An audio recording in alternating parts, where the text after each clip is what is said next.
Kailangan mabilis para hindi lumubog. Ganun naman yun.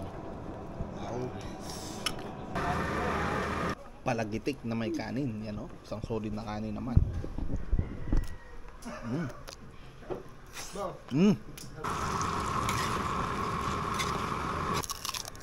Kaya nga sabi, pagkakain ka dito, dapat tatandaan mo yung pangalan ng asawa mo. Kasi baka mamaya makakalimutan mo pagkakain mo. Magandang araw mga kababayan. Ngayong araw tayo po ay naandito sa San Pablo City. Tayo po ay nandito sa Sampaloc Lake. At kasama natin si Boss A. Tayo manghuhuli ng ano, Boss A? Kuhol. Ito, ganito mga kababayan. Tuturuan tayo ni Boss A kung paano manghuhuli nito. Ito yung kanilang parang exotic food dito sa San Pablo. Samahan nyo kami ni Boss A na manguha ng kuhol. Let's go!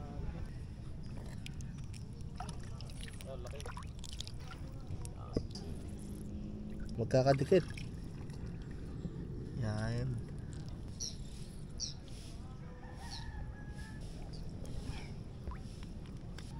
Ito Boss A. Iba to? Kamag-anak lang nila to? Tatlong piraso ka agad. Ito mga tatlong subo Boss A. Oo, hindi lang. Pupulatanin yan. Ilan Mga apat na tagay. Oo, kasi Kailangan mabilis para hindi lumubog.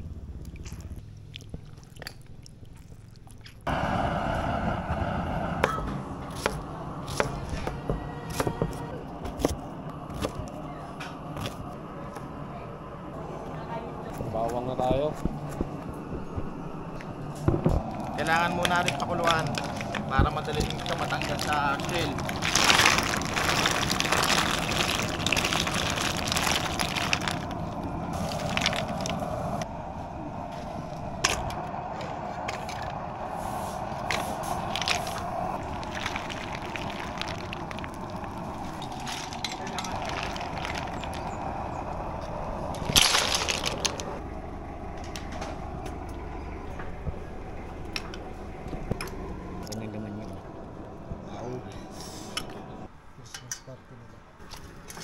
Ito na yung ating kuhol mga kababayan.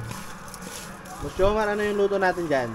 Ay, ginataan Bakit kailangan lamasin sa asin? para matanggal ang dumi.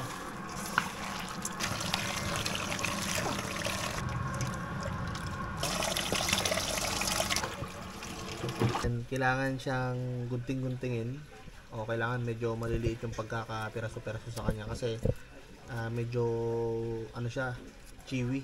Kumbaga medyo makunat-kunat. Kaya kailangan yung luto dito ay hindi rin ganun ka overcook. Kung hindi ay mas mahirap siyang kainin. Luga. Bawang. Ayan, malakot na.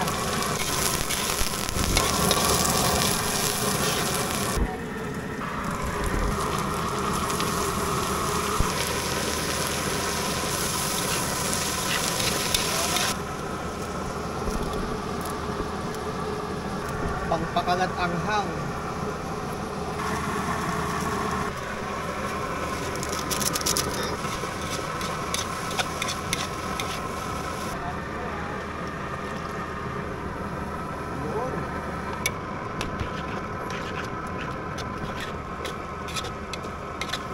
ginataan. Kuhol. Boss A, ano naman tong luto natin ngayon sa ating natitirang kuhol? Palagitik. Palagitik kung tawagin dito sa San Pablo. Malamatan lang yan. Palagitik. Palagitik na agad. Palagitik na agad yung palagitik ni Boss A, mga kababayan. Oh. Sibuyas pa ako. Kayo na.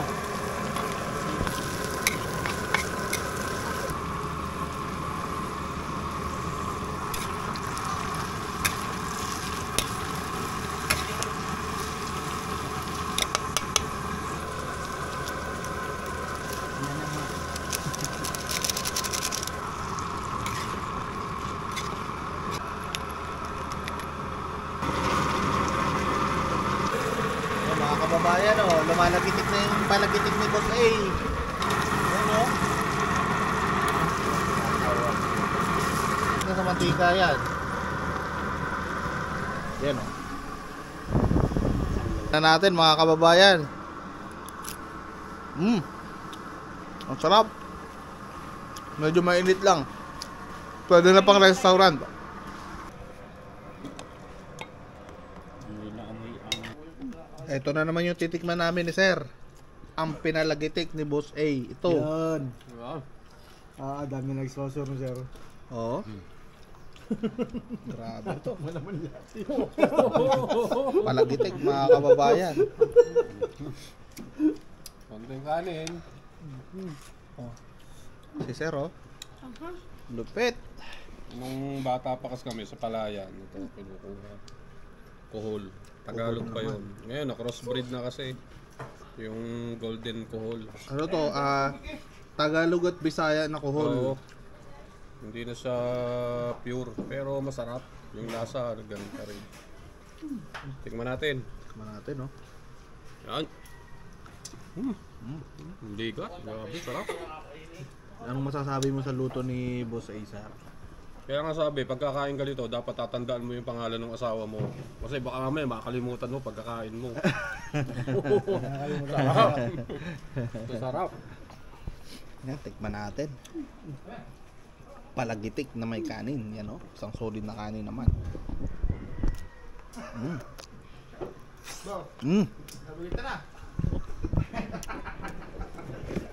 Yan, mga kababayan, no? Dito. Yun, oh. Tol. Sarap. Ba't naman tayo? Ito naman mga kababayan, kuhol din. Ginataan. Yan, oh. Yun.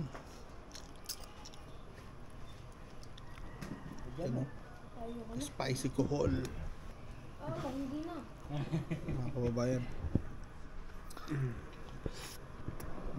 Mga kababayan, meron din sila ditong tinatawag na sibuyas na Tagalog. Ito, pinapapak lang nila dito. Bakit, sir? Anong kaibahan nito sa mga sibuyas talaga? Bakit Tagalog ang tawag?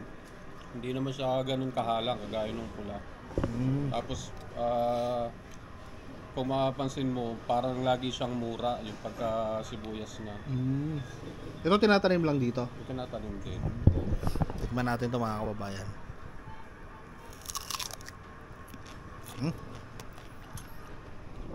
Tapos kuhol. Yun. Dami naman pulutan. Jano, TV. Diyan, oh, may TV. Pwedeng gano'n ang pangalan. No?